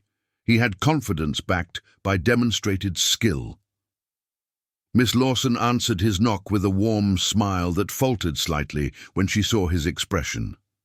"Mr. Harwick, you look intense. How did your meeting go?" "Better than expected," Clayton replied, trying to inject normalcy into his voice. "The Hendricks situation has been resolved." Before Miss Lawson could ask for details, Emma burst through the doorway and threw herself into her father's arms. "Papa, Miss Lawson taught us about fractions, and we made apple cake, and Sophie drew a picture of our house." The genuine joy in his daughter's voice pierced through Clayton's psychological fog, like sunlight through storm clouds. This was what mattered, not the intoxicating rush of high-stakes gambling, but the simple happiness of children who felt safe and loved. Sophie appeared more cautiously, studying her father's face with the uncomfortable perceptiveness that had developed during years of uncertainty. "You look different, Papa. Did something important happen?" Clayton knelt to meet her eyes, struck by how accurately his 7-year-old daughter could read his emotional state. "Something very good happened. The Hendricks family won't lose their farm." "Because of your meeting?" Sophie asked. "Yes." She nodded solemnly, accepting the explanation while clearly sensing that larger forces had been at work. "I'm glad they can stay. I drew them a picture to make them feel better." As Clayton gathered his daughters and prepared to leave Miss Lawson's cottage, the teacher drew him aside for a private word. Her kind eyes held concern that went beyond polite neighborly interest. "Clayton, I don't know what happened tonight, but I can see it's affected you deeply. Promise me you'll be careful about whatever path you're considering." The warning was gentle but unmistakable. Miss Lawson possessed the educator's ability to recognize when someone was standing at a crucial crossroads, facing decisions that would determine their future direction. "I promise," Clayton said, meaning it completely while simultaneously doubting his ability to keep such a commitment. The family's evening routine proceeded normally on the surface. Homework review, bedtime stories, prayers, and goodnight kisses. But Clayton felt as though he were acting in a play, performing familiar gestures, while his real consciousness remained focused on the extraordinary events at Murphy's saloon. After the girls fell asleep, Clayton sat by the window overlooking Silverbrook's main street, watching occasional late-night travelers pass beneath the flickering streetlights. The town appeared peaceful, unaware that one of its residents was wrestling with temptations that could destroy everything he'd worked to rebuild. A soft knock at the door interrupted his brooding. Sheriff Crenshaw stood in the hallway, his weathered face showing exhaustion but also determination. The lawman's presence at this hour suggested that tonight's events had created complications beyond Clayton's immediate awareness. "We need to talk," Crenshaw said simply. They settled at Clayton's small kitchen table, speaking in whispers to avoid waking the girls. Crenshaw's expression was unreadable, but Clayton detected underlying tension that hadn't been present during their previous conversations. "Morrison left town an hour ago," the sheriff began. "Took the midnight stage to Denver, but he made some interesting comments before departing." Clayton felt his stomach tighten. "What kind of comments?"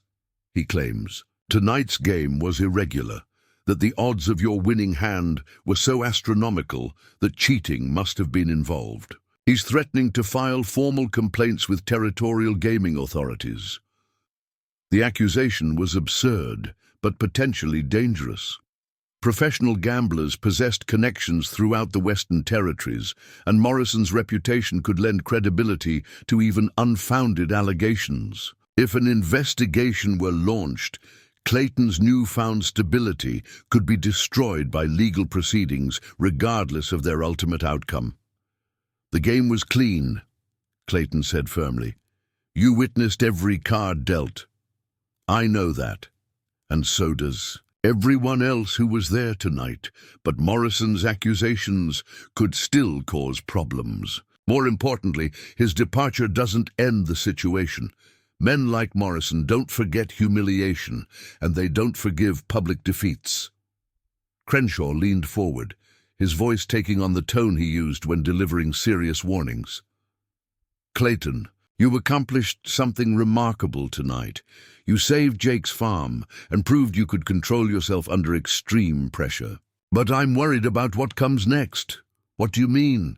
"I saw your face when you revealed that straight flush. I've seen that expression before, on other men who thought they'd mastered their addictions. You didn't just win money tonight. You won the biggest gambling high of your life. That kind of experience creates a hunger that's almost impossible to resist." The sheriff's words struck home because they articulated fears that Clayton had been trying to suppress.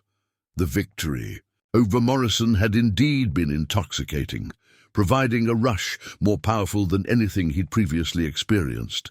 The rational part of his mind understood that such spectacular wins were statistical anomalies, unlikely to be repeated regardless of skill or preparation. But the addicted part of his mind whispered different messages that tonight had proven his superior abilities, that Morrison's defeat demonstrated Clayton's readiness to compete with professional gamblers, that financial security and family stability could be achieved through careful application of his newly demonstrated expertise. "I'm not going back to the tables," Clayton said, though the words felt hollow even as he spoke them. Crenshaw studied him with uncomfortable intensity. "I hope that's true, because if you do go back, you'll lose everything you've built here. The town might have forgiven one spectacular victory, achieved for noble purposes, but they won't tolerate a return to your old destructive patterns." After the sheriff departed, Clayton found himself unable to sleep despite his exhaustion. He paced the small room while his daughters slumbered peacefully, his mind churning through possibilities and consequences with obsessive intensity. The $300 that had saved Jake's farm represented just the beginning of what might be possible with proper bankroll management and strategic opponent selection. Morrison had been good, but Denver and San Francisco contained dozens of wealthy amateurs whose money was ripe for harvesting. Clayton now possessed something he'd never had before: proven ability to win under ultimate pressure against professional-level competition. But such thoughts led inevitably to darker considerations. Pursuing gambling as a profession would mean leaving Silverbrook, abandoning the stability he'd created for Emma and Sophie. It would mean returning to the nomadic lifestyle that had characterized his worst years, dragging his daughters from town to town while he sought increasingly dangerous games. More fundamentally, it would mean abandoning his hard-won sobriety and surrendering to an addiction that had already cost him one family. Margaret's death had triggered his descent into gambling hell, but tonight's victory might prove equally destructive in its own way. As dawn approached, Clayton made a decision that felt both necessary and terrifying. He would report to Sheriff Crenshaw, as usual, continue his honest work routine, and resist the siren call of the poker tables. The victory over Morrison would remain a singular achievement, a moment of heroism that had saved one family without destroying another. But even as he made this resolution, Clayton understood that the real battle was just beginning. The addiction had been dormant, not dead, and tonight's spectacular win had fed it with precisely the kind of experience it craved most. Resisting its demands would require constant vigilance and unwavering commitment to priorities that sometimes felt less compelling than the promise of easy money and gambling glory. Outside his window, Silverbrook began stirring to life as shopkeepers and farmers prepared for another day of honest labor. Clayton watched their familiar routines with new appreciation for the simple dignity of work that created value rather than merely redistributing it from losers to winners. Emma stirred in her bed, mumbling something about fractions and apple cake before settling back into peaceful sleep. The innocent sound reminded Clayton of what truly mattered. Not the intoxicating rush of high-stakes gambling, but the quiet satisfaction of being a father worthy of his daughter's trust. The straight flush had saved Jake Hendrick's farm, but its greatest victory might be the clarity it provided about the choice between temporary excitement and lasting fulfillment. Clayton Harwick had won the most important hand of his life, and now he faced the even greater challenge of walking away from the table while he was still ahead. The sun rose over Silverbrook, illuminating a town where one family's disaster had been transformed into salvation through the courage of a man who'd risked everything for others' benefit. Whether that same man could resist the temptations created by his own heroic gesture remained to be seen. But for now, two little girls slept safely in their father's care, and that was victory enough. 3 weeks passed before the first crack appeared in Clayton's carefully constructed new life. The initial euphoria of his victory over Morrison had settled into a persistent undercurrent of restlessness that no amount of honest work could fully suppress. His hands had healed from the blisters earned repairing Mrs. Kellerman's fence. His routine had become second nature, and his daughters had grown visibly healthier and happier under their father's consistent presence. But beneath the surface of domestic tranquility, Clayton fought an increasingly difficult battle against thoughts that arrived unbidden and unwelcome. While splitting firewood behind the church, he found himself calculating pot odds. During quiet moments at the general store, his fingers unconsciously practiced card manipulation techniques. Most troubling of all, he'd begun studying other men in town with the predatory assessment he'd once reserved for poker opponents. Doc Brennan, for instance, possessed nervous habits that would telegraph his bluffing attempts. Tommy Muller's aggressive personality would make him vulnerable to patient, conservative play. Even Sheriff Crenshaw displayed tells when concentrating intensely, subtle changes in posture that a skilled observer could exploit. These thoughts appalled Clayton, even as they fascinated him. He was cataloguing the weaknesses of men who'd shown him nothing but kindness, mentally preparing to exploit their trust for financial gain. The psychological transformation from grateful neighbor to potential predator felt like watching his soul rot from within. The breaking point came on a grey December afternoon when a stranger arrived in Silverbrook aboard the weekly supply wagon. Marcus Webb was a cattle buyer from Cheyenne, well-dressed and obviously prosperous, who announced his intention to spend several days negotiating purchases with local ranchers. By evening, he'd established himself at Murphy's saloon and begun organizing friendly poker games to pass the time. Clayton learned about Webb's presence from Mrs. Henderson, who mentioned it casually while discussing the week's gossip. The mere knowledge that a well-funded outsider was playing cards in town created an itch beneath Clayton's skin that no amount of reasoning could scratch. "Just friendly games," Mrs. Henderson emphasized, unaware of the psychological torture her words inflicted. "Nothing like the high-stakes nonsense we saw with that Morrison fellow. Mr. Webb seems like a proper gentleman." That evening, as Clayton helped Emma with her arithmetic homework, he found his attention drifting toward Murphy's saloon and the poker game undoubtedly taking place there. Emma noticed his distraction immediately, her young face creasing with concern that pierced his heart. "Papa, you look sad. Did I make a mistake with the multiplication?" Clayton forced himself to focus on his daughter's work, praising her careful calculations while internally wrestling with temptations that grew stronger by the hour.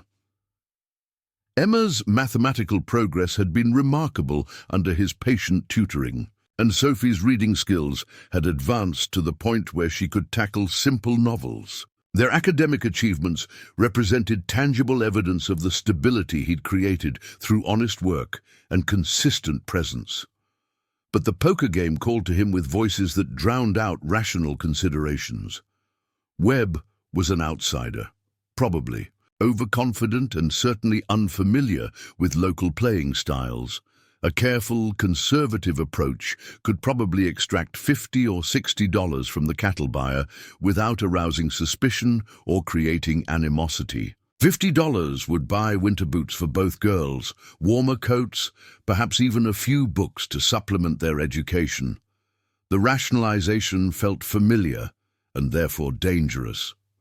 Clayton recognized the pattern from his worst gambling days: noble justifications for destructive behavior, logical-sounding arguments that masked pure addiction, but knowing the pattern and resisting it proved to be entirely different challenges. After the girls fell asleep, Clayton found himself standing at the window, staring toward Murphy's saloon, where warm light spilled through frost-covered glass. The distance was perhaps 200 yards, but it might as well have been 2 miles for all the moral and psychological territory it represented. A soft knock interrupted his vigil. Miss Lawson stood in the hallway, her arms wrapped around herself. Against the December cold, her expression showing the kind of determined concern that had made her an effective teacher for 15 years. "I saw your light burning late and thought you might need someone to talk to," she said simply. Clayton leapt. Her inside, grateful for the interruption even as part of him resented the interference with his brooding. Miss Lawson had become an informal advisor to the Harwick family, helping with the girls' education while providing Clayton with someone who understood both his progress and his ongoing struggles. "There's a poker game at Murphy's," Clayton said, without preamble, seeing no point in pretending his conflict was about anything else. Miss Lawson nodded, settling into one of the room's 2 chairs. "I heard about Mr. Webb and his friendly games. I also heard that several respectable men have lost more money than they could afford in the past 3 days." The information struck Clayton like a physical blow. If local men were losing significant amounts to Webb, it suggested the cattle buyer was either extremely lucky or more skilled than he appeared. Either possibility made him a dangerous opponent, the kind who could clean out a rusty player regardless of past achievements. "How much have they lost?" Clayton asked. "Tommy Mueller dropped $40 Tuesday night. Jake Russell lost his horse and saddle yesterday. Doc Brennan won't say exactly, but Mrs. Brennan has been asking around town about borrowing money." The catalogue of losses should have served as a warning, but Clayton found himself analyzing the information for strategic insights instead. Tommy's aggressive style would make him vulnerable to patient play.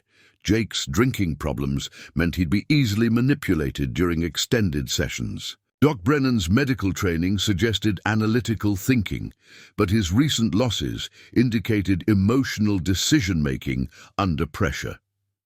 "You're planning to play him," Miss Lawson observed, her voice carrying disappointment rather than judgment. Clayton started to deny the accusation, then realized that honesty served better than pretense.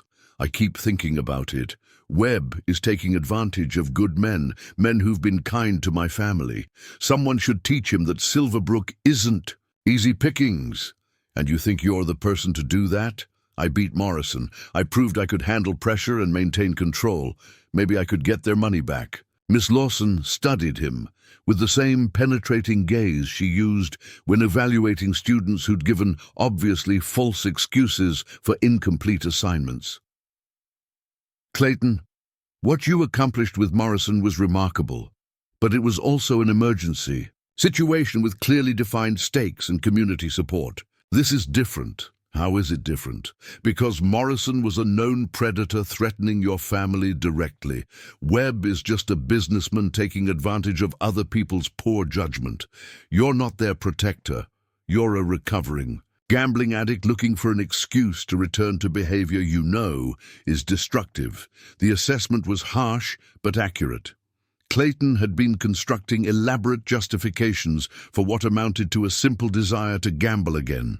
The victory over Morrison had created a hunger that no amount of honest work could satisfy, and Webb's presence provided the perfect excuse to feed that hunger while maintaining a veneer of noble intention. "What if I could help them?" Clayton asked quietly. "What if you couldn't?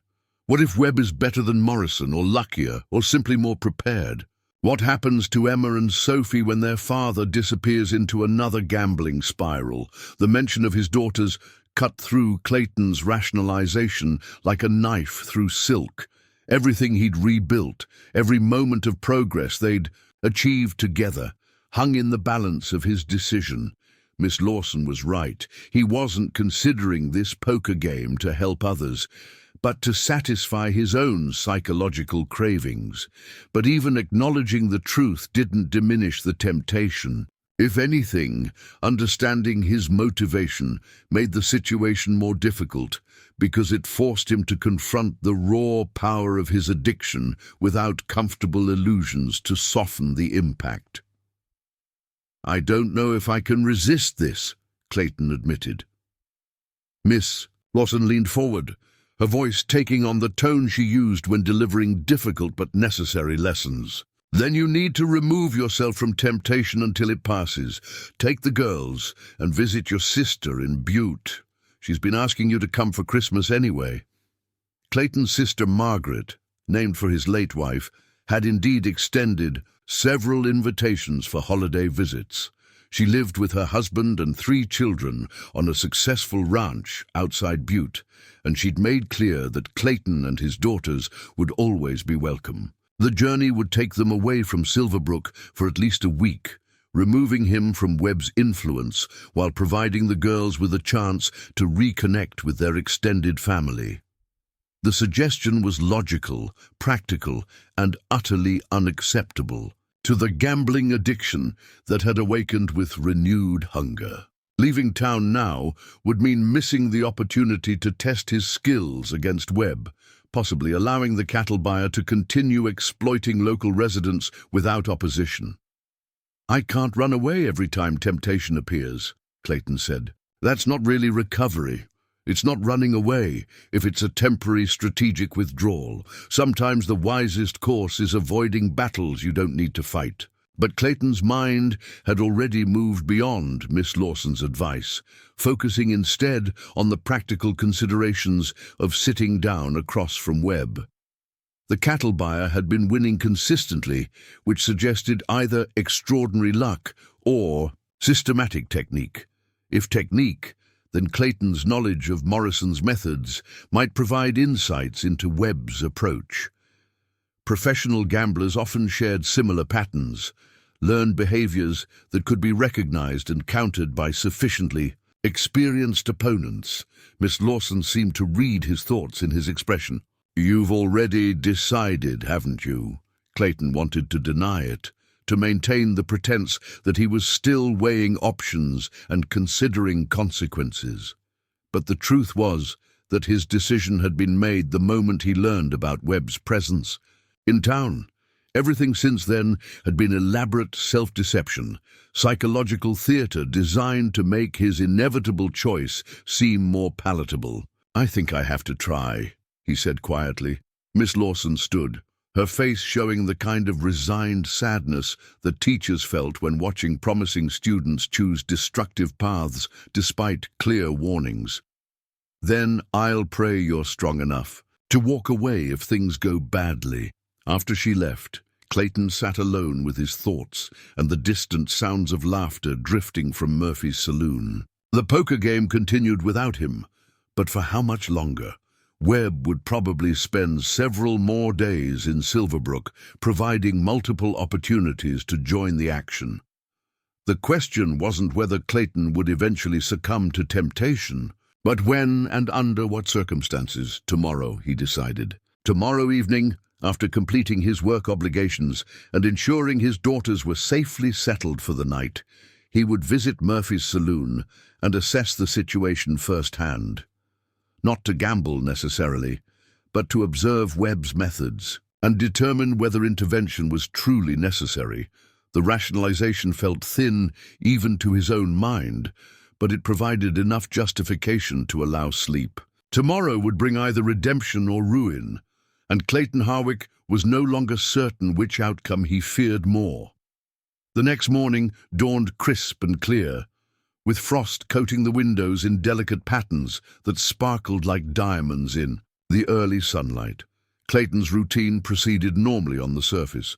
Breakfast with the girls, their daily walk to school, his punctual appearance at Sheriff Crenshaw's office. But underneath the familiar patterns, anticipation hummed through his veins like electricity through copper wire. Sheriff Crenshaw noticed his distraction immediately. The lawman's years of experience had taught him to recognize the subtle signs that preceded both criminal behavior and personal crises. Clayton's heightened alertness, his fidgeting hands, the way his eyes constantly shifted toward Murphy's saloon, all suggested a man wrestling with significant internal conflict. "Everything all right this morning?" Crenshaw asked as he assigned Clayton to help the church secretary organize donation records. "Fine," Clayton replied, too quickly and with too much emphasis. Crenshaw studied him for a long moment before nodding slowly. "I heard Marcus Webb's been running poker games at Murphy's. Cleaned out several local men, from what I understand." The casual mention of Webb's activities sent a jolt through Clayton's nervous system. Was the sheriff testing him, probing for signs of renewed gambling interest? Or was this simply coincidental conversation about current town events? "I wouldn't know about that," Clayton said, trying to project indifference while his pulse quickened noticeably. "Course not," Crenshaw replied with a slight smile that suggested he wasn't fooled by Clayton's performance. "You've been keeping yourself busy with honest work, admirable dedication to your family's welfare." The emphasis on family's welfare carried an implicit warning. Crenshaw was reminding Clayton of what he stood to lose if he succumbed to gambling temptation again. The message was subtle but unmistakable. The sheriff was watching, evaluating, ready to intervene if necessary. Clayton's work assignment took him to the church office, where Mrs. Winters greeted him with her usual efficiency, and immediately. set him to organizing financial records dating back several years. The task required careful attention to detail and absolute accuracy, qualities that Clayton had once possessed before gambling. Fever destroyed his ability to concentrate on mundane responsibilities. As he worked, sorting donation receipts and reconciling account ledgers, Clayton found his mind wandering to probability calculations and betting strategies. The methodical nature of bookkeeping reminded him of the careful record-keeping that successful gamblers used to track their performance across multiple sessions. Morrison had undoubtedly maintained detailed records of his wins and losses, analyzing patterns and refining techniques based on empirical data. "You seem preoccupied today," Mrs. Winters observed during their mid-morning break. "Is something troubling you?" Clayton looked up from a particularly complex set of financial records, realizing that he'd been staring at the same page for several minutes without processing its contents. Mrs. Winters watched him with the patient concern of someone who'd spent decades helping community members navigate personal difficulties. "Just thinking about the Christmas season approaching," Clayton replied, which was technically true if incomplete. He had been thinking about Christmas, specifically about whether he'd have money for proper gifts if he could win a modest amount from Webb's poker game. But the addiction had him now, singing in his blood with promises of vindication and glory. The memory of his straight flush victory over Morrison burned bright in his consciousness, proof that he possessed abilities worthy of the greatest challenges. Webb represented a test that demanded to be taken, regardless of consequences. The Batwing doors swung open with their familiar creak, admitting Clayton to an atmosphere thick with tobacco smoke and masculine tension. The saloon's regular patrons looked up from their drinks and conversations, their expressions showing surprise at his unexpected appearance. Everyone in Silverbrook knew about Clayton's recovery efforts and his commitment to avoiding gambling temptation. Webb noticed his arrival immediately, a slight smile playing at the corners of his mouth as if he'd been expecting this moment. The cattle buyer was seated with his back to the wall, a position that provided clear sightlines to all entrances while keeping potential threats in front of him. His posture was relaxed but alert, the bearing of a man accustomed to operating in environments where danger could emerge without warning. "Mr. Harwick," Webb called out pleasantly, "what an unexpected pleasure. Please, join us for a drink." Clayton approached the poker table slowly, studying the faces of the men already seated there. Doc Brennan looked haggard and desperate, his medical bag sitting on the floor beside his chair as if he'd come directly from a patient call. Tommy Mueller's aggressive demeanor had been replaced by sullen resignation, suggesting significant losses. Jake Russell appeared to be barely conscious, his characteristic alcohol consumption having reached dangerous levels. The sight of these good men reduced to desperate gambling should have served as a warning, but Clayton found himself analyzing their weaknesses instead of empathizing with their suffering. Doc Brennan's medical training made him overconfident in analytical situations. Tommy's pride prevented him from folding marginal hands. Jake's drinking clouded his judgment and telegraphed his intentions through obvious physical tells. "I was just observing," Clayton said, accepting a chair that Webb gestured toward. "Heard you gentlemen had been having some interesting games." Webb's smile widened slightly. "Indeed we have, though I confess the level of competition has been less challenging than I'd hoped. Perhaps your presence might elevate the proceedings." The subtle challenge was delivered with perfect courtesy, but its meaning was unmistakable. Webb was inviting Clayton to test his skills against an opponent who'd already demonstrated superiority over local players.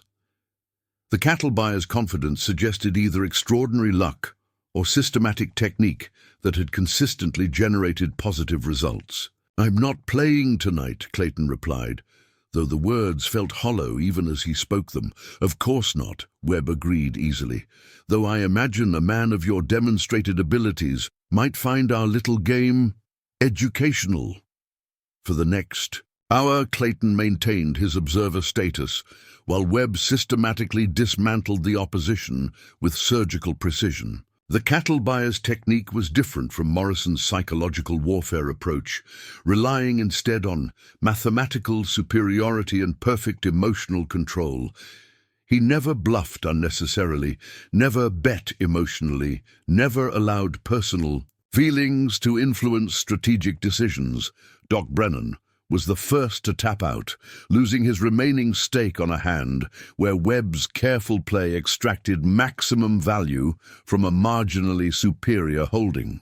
The doctor departed with quiet dignity, but Clayton could see the shame and self-recrimination in his weathered features. Tommy Mueller lasted longer, his natural aggression occasionally creating opportunities for dramatic wins that kept him in the game despite overall negative performance. But Webb's patient approach eventually wore down even Tommy's stubborn resistance, the cattle buyer using mathematical advantages to slowly bleed away the blacksmith's resources. Jake Russell presented the saddest spectacle, his alcohol-impaired judgment leading to increasingly reckless decisions. Webb showed no mercy, exploiting every mistake with clinical efficiency while maintaining an expression of polite sympathy. When Jake finally lost his remaining money and stumbled toward the door, Clayton felt genuine anger at the cattle buyers. Ruthless exploitation of a clearly impaired opponent. Perhaps now we might have a more interesting game, Webb suggested as the last of the local players departed. Unless you're content to remain a spectator. Clayton looked around the now empty saloon, realizing that Murphy had discreetly withdrawn to allow privacy for whatever transpired between the two remaining men. The familiar weight of cards in his hands called to him with irresistible power, promising either vindication of his abilities or punishment for his hubris. "What stakes did you have in mind?" Clayton heard himself asking, though he hadn't consciously decided to join the game. Webb's eyes gleamed with satisfaction. "I was thinking of something more meaningful than mere money. You've already proven you're willing to wager everything for principle. Perhaps we could structure something similarly educational." The cattle buyer reached into his vest pocket and withdrew a thick envelope, placing it carefully on the table between them. "This contains $500, more than enough, to cover the losses of every man who played tonight with interest. Winner takes all." Clayton studied the envelope, calculating rapidly. $500 represented more money than he could earn through honest work in 6 months. It would provide security for his family, education for his daughters, perhaps even the means to establish a legitimate business that could generate sustainable income. But Webb wasn't finished with his proposition. "Of course, I'll need equivalent value from you. Since you don't possess $500 in cash, perhaps we could discuss alternative stakes." Clayton's blood chilled as he recognized the direction of Webb's thoughts. The cattle buyer was proposing exactly the same arrangement that Morrison had suggested weeks earlier, a wager involving Emma and Sophie's custody. The parallel was so exact that Clayton wondered if Webb and Morrison had somehow coordinated their approaches. "I won't bet my daughters," Clayton said firmly. Webb raised his hands in a gesture of innocence. "Of course not. I was thinking of something more practical. Your freedom, perhaps. If you lose, you leave Silverbrook permanently and never return. Your daughters would be cared for by the community, probably adopted by some worthy family who could provide proper stability." The proposal was delivered in conversational tones, but its implications were staggering. Webb was offering Clayton a chance to win enough money to secure his family's future, but at the cost of risking permanent separation from Emma and Sophie. The stakes were almost identical to his confrontation with Morrison, but the context was entirely different. "And if I win?" Clayton asked, though he suspected he already knew the answer. "Then you keep the money, I leave town, and your reputation." as the man who defeated two professional gamblers becomes the stuff of legend. Clayton stared at the envelope containing $500, his mind racing through possibilities and consequences. The rational part of his consciousness screamed warnings about the insanity of risking his family for money he didn't need. But the addicted part whispered seductive arguments about the opportunity to secure their future through one perfect hand. The addiction had him completely now, drowning out reason with promises of glory and financial security. Clayton understood that he was about to make the same mistake that had nearly destroyed his family weeks earlier, but the compulsion was too powerful to resist. "One hand," he said quietly. "Winner takes all." Webb nodded and began shuffling the cards with practiced expertise. "I believe a 5-card stud would be appropriate, given the precedent of your encounter with Morrison." As the cards were dealt, Clayton felt the familiar rush of adrenaline that accompanied high-stakes gambling. His first card, dealt face down, was the Ace of Spades, a powerful beginning that sent hope surging through his chest.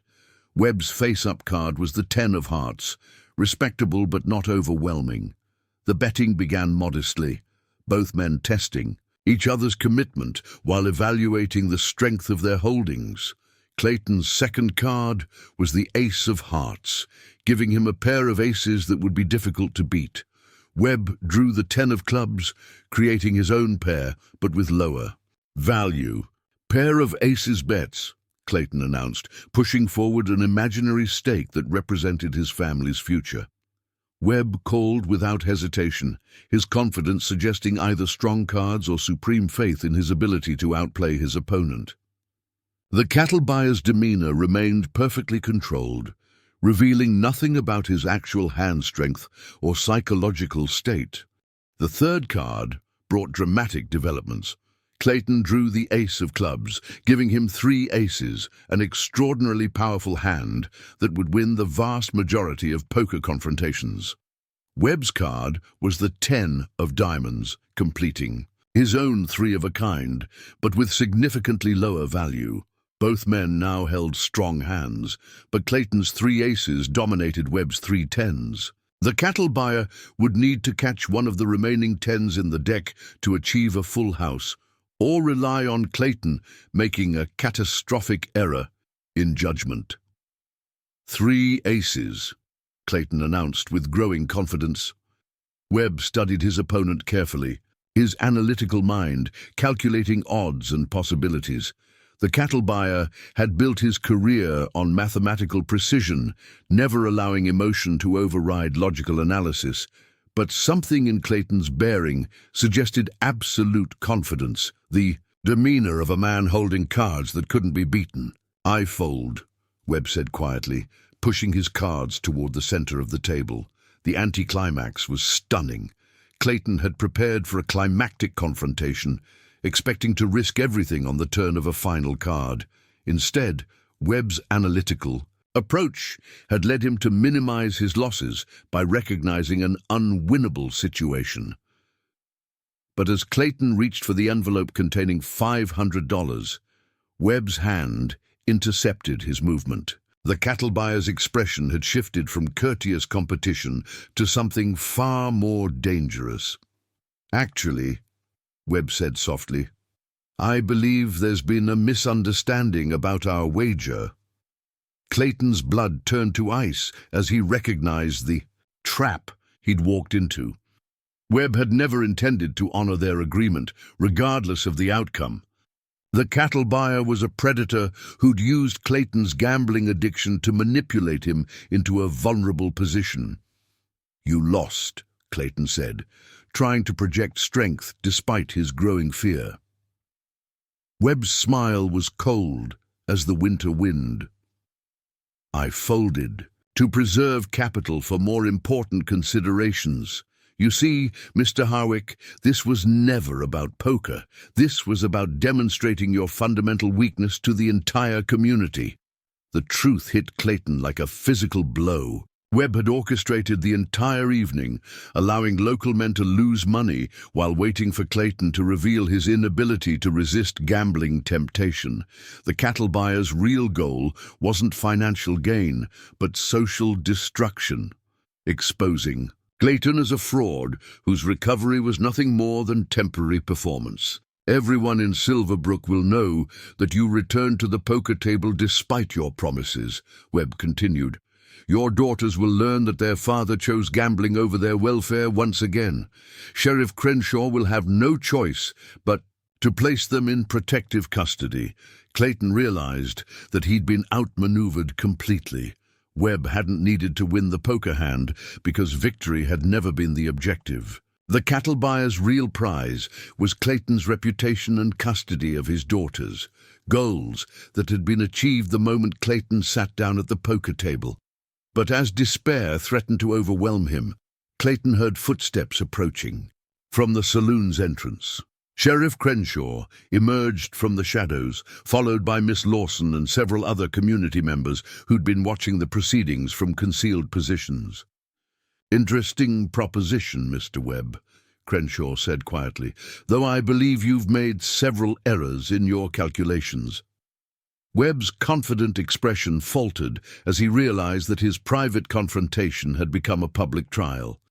The cattle buyer had been so focused on psychological manipulation that he'd failed to notice the witnesses gathering in Murphy's darkened corners. "First," Crenshaw continued, "child custody in this territory is determined by courts, not poker games. Second, Clayton never actually wagered his daughters. He only discussed hypothetical stakes that would have been legally meaningless. Third, you've been operating without proper business licenses, which gives me authority to arrest you for fraud." As Webb found himself surrounded by hostile townspeople, Clayton understood that his recovery community had been protecting him even when he couldn't protect himself. Miss Lawson's concerned visit, Crenshaw's subtle warnings, the careful observation of his behavior, all had been part of a support network designed to prevent exactly this kind of relapse.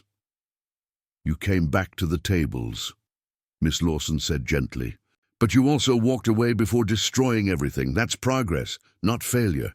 Clayton looked around at the faces of people who'd refused to abandon him despite his weakness. These weren't just neighbors, but true friends who understood that recovery was a process rather than a destination. Webb was escorted from the saloon in custody, his elaborate scheme collapsing under community solidarity and legal intervention. The $500 remained on the table, unclaimed by either player, but ultimately irrelevant to the evening's real significance. As Clayton walked home through the cold December night, he understood that he'd faced his greatest test and survived it. Not through perfect adherence to recovery principles, but through the support of people who cared enough to intervene when his own judgment failed.